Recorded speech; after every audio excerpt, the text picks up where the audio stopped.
होइन यस्तो सबजनाले भाइटिका लाग्यो नि त अनि सबजना भइरहेको गाडी के भयो भन्दैन हाम्रो वायुले मजा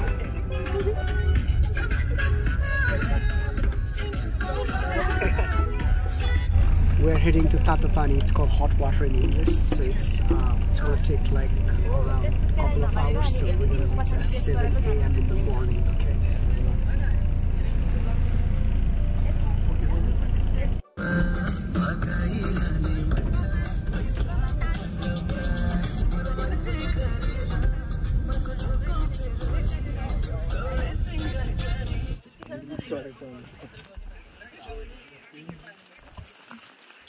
मजा आइरहेछ तर एउटा कुरा के म भन्न चाहन्छु भने कहिले पनि रात्रिकालीन बस नचढ्नु साथीहरू किनभने कुम्भकर्ण जस्ता मान्छेहरू छन् भने केही भएन तर म जस्तो सामान्य मान्छे छ भने चाहिँ रातिको गाडी चढ्दै नचढ्नु दिउँसोको चढ्नु र रातिको आफ्नो निद्रा नबिगार्नु त्यही भन्न चाहन्छु तपाईँ के भन्न चाहनुहुन्छ एन्जुला म त राति चढ्नुपर्छ मजा आउँछ किनभने कुम्भकर्ण जहाँ पनि सुत्न सक्छन् र उहाँ जस्तै कुम्भकर्णहरूलाई कुनै असर पर्दैन रिच कुम्भकर्ण धनी कुम्भकर्ण यो जुत्ता कतिको अरे यो जुत्ता चाहिँ प्रोबब्ली 15,000 नेपाली रुपियाँको त्यो सेडारको सेडारको सेडा हामी चाहिँ 300 रुपियाँको यो चप्पल लगाएर बसिरहेको छौँ गरिब अब के गर्ने हेर्नुहोस् न तर फेरि 300 रुपियाँ भए पनि लेकर्स भनेर अमेरिकन बास्केटबलको एउटा टिमको चाहिँ यो लेखिदिएको छ अब त्यसमै खुसी भइरहेको छौँ हामी सामान्य जनताहरू तर उहाँ 15,000को लाएर क्लास नै अर्कै छ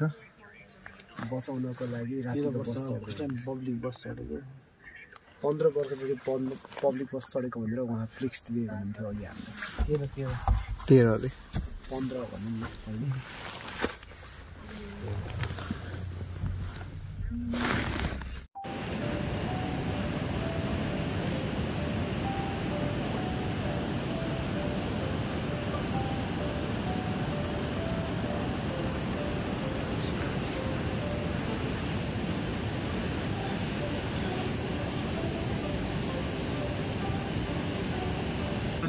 पुऱ्यायो क्या काठमाडौँबाटै आएको 7 बजीतिर आइपुग्छ होला भनेको 4:30 त्यो पनि बिचमा एकै आधी घन्टा त्यो मिररिङ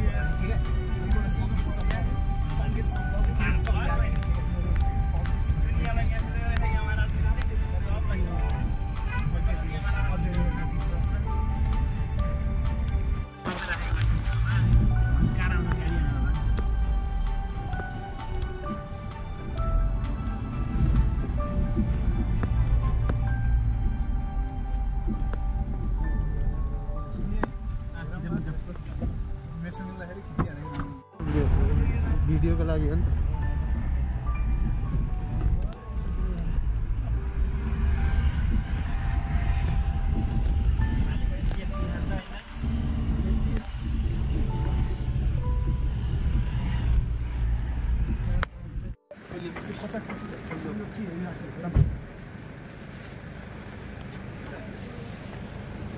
भाइ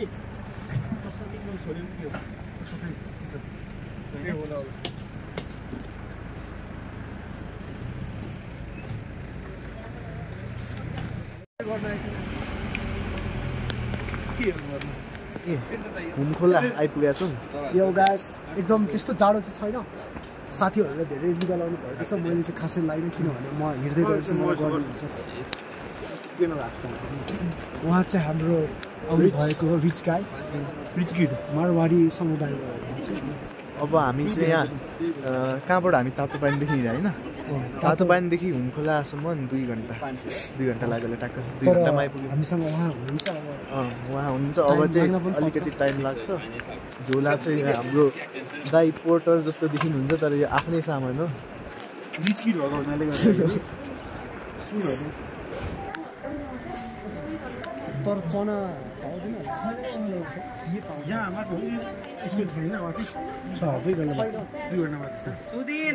सकिन्छ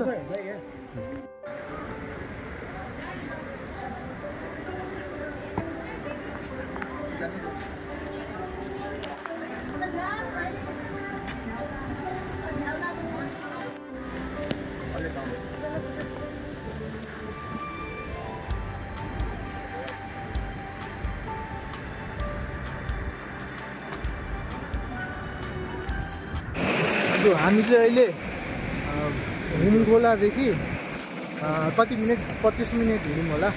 त्यहाँबाट हिँडेपछि एउटा उकालो बाटो यस्तो बाटो आछ। अब हिँड्दैछौँ यो वकिङ। अब यहाँ मान्छेले भनेअनुसार 1.5 घन्टामा हामी सादी खर्क भन्ने ठाउँ पुग्छौँ रे। सो के कसो हुन्छ बिचबिचमा भन्दै गरौँला। अब सिन चाहिँ यस्तो छ,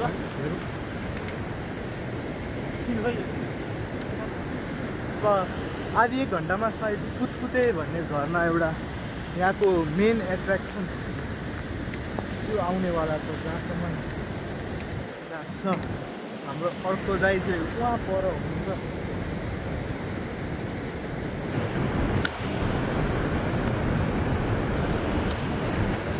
तपाईँलाई अहिलेसम्मको ट्रेक कस्तो लागिरहेको छ त? ट्रेन कस्तो लागिरहेछ यहाँ? ठिकै छ, सजिलै छ। टेनमा कतिको डिफिकल्ट? यहाँसम्म लाग्यो 10मा 2 मात्रै। सो अहिलेसम्म चाहिँ सजिलै छ यहाँ आइन्जेलसम्म। अब माथि कतिको छ, अब हामी सायद फुतफुते झरना आइपुग्नै लाग्यो। यहाँबाट देखिँदैन रहेछ।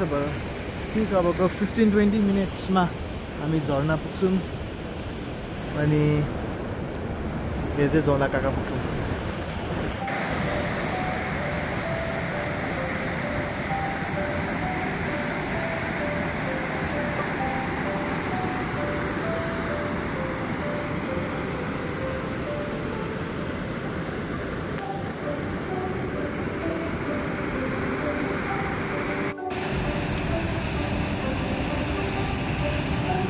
हेलो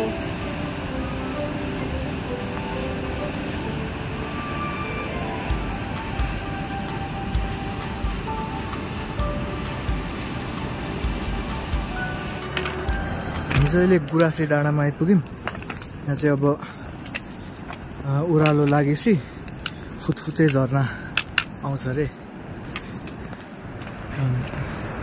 त्यहाँनिर देखिँदैछ क्या अलिअलि।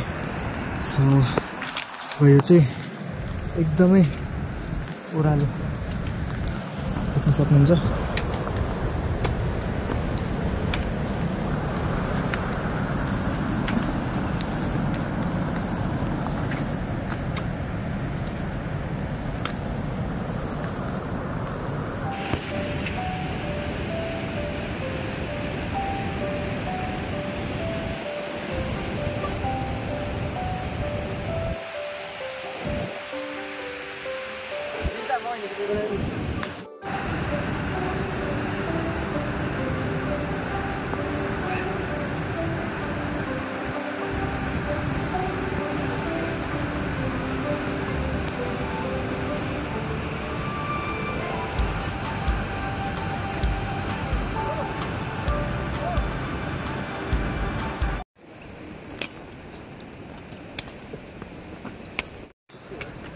लगभग 3 घन्टापछि हामी सादी खर्क आइपुग्यौँ। अब यहाँ चाहिँ हामी खानासाना खान्छौँ अनि फेरि गुफा पाहाडतिर लाग्छौँ।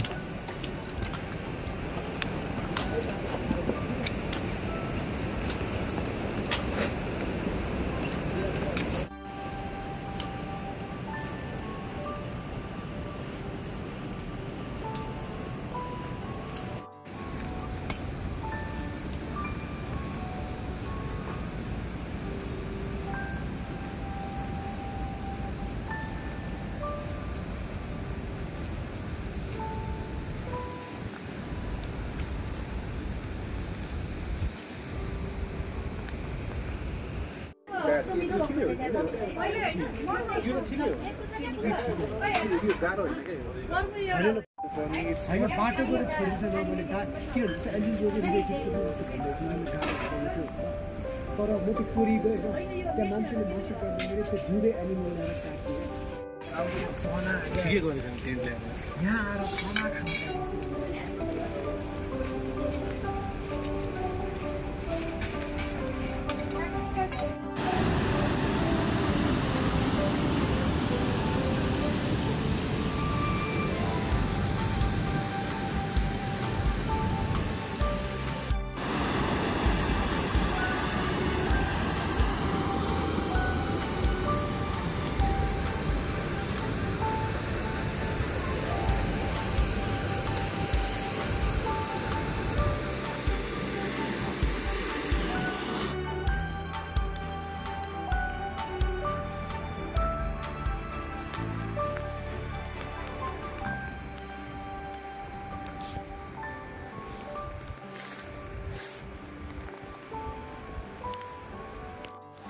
अब चाहिँ हामी गुफा फाँट पुग्न लागेका छौँ। अहिले चाहिँ यहाँ गलेर एकछिन आरामको लागि बसेका छौँ। अनि अब चाहिँ बाटो खै कस्तो छ, सबै कस्तो छ बाटो? कहाँको माथिको? अब ठिक ठिकै छ, सम्म छ। सम्म छ भन्ने सुने हो, के हुन्छ कलि ओह्राली भन्दा पनि चौतारी छ। किन लागेको दिक्क भनेको त्यो निन्द्रा नपुगेर नपुगेर नि यस्तो पुगेछ। निन्द्रा पुगेको छ भने उड्दियो किनभने अहिले म यहाँ बसिरहेँ होइन, म त यस्तो भइरहेको छु क्या। कति भन न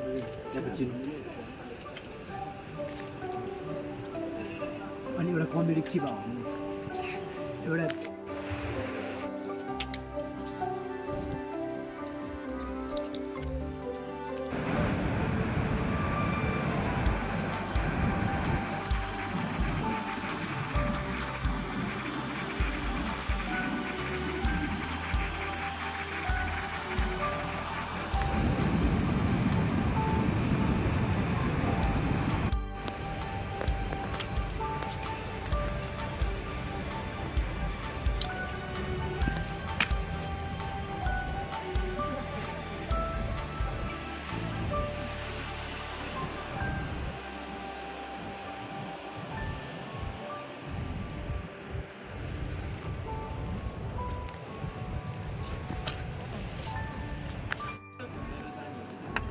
जियो निकाल्नु पर्दैन।